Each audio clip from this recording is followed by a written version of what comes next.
Hi, I'm Dr. Bertice Berry, and I want to tell you a story.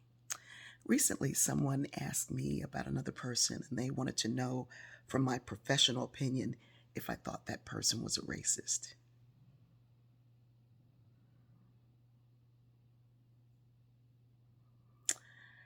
I tried to explain that I spend very little time pointing out where the racists are or playing Let's Find the Racist.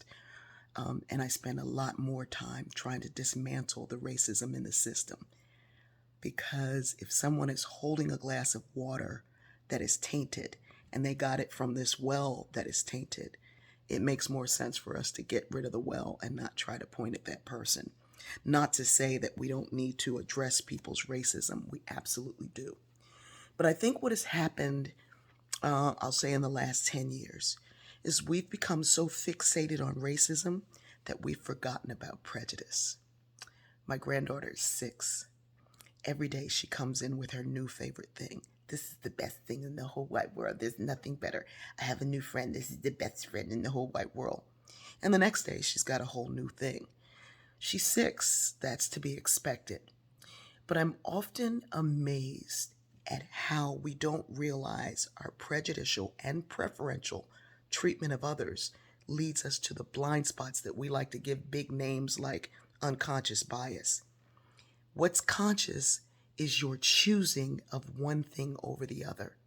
Now, if you look up the definition of prejudice, it will say forming opinion about someone without any reason or without any experience. Well, you can see how that's problematic because you can say, well, I had experience and one time a black person did this to me and now for the rest of my days, I'm frightened.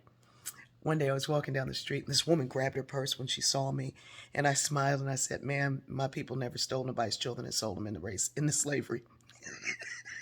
I don't think she understood. Here's the thing. The sociological definition of prejudice says that we make assumptions about someone because of their membership in a particular group. Because you are a Republican, I make assumptions about you. Because you are a Christian, I make assumptions about you. Because you're from the South, I make assumptions about you. All of those are prejudice. All of those are prejudices.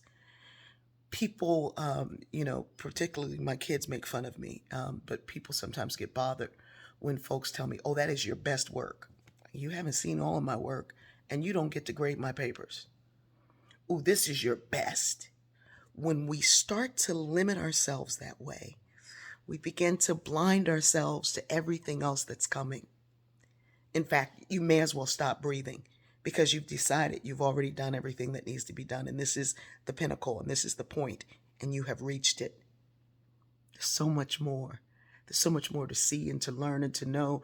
I found out about some island the other day that I'd never heard of, and I'm like, how is that in North America? And I've never heard of this place or these people or these totem poles or this. How did I miss that? Well, because I was looking over here. If you're only looking over there, you can't see all of this over here. Let's start addressing our prejudices. Address them at the root. When you form and you decide that this is the only music that I'm listening to, that this is the only dance that I can sing, that this is the only group of people that I can hang out with, that this is the only thing that I can do, you've got some prejudices that will lead and lend themselves to maintaining a system that is steeped in racism.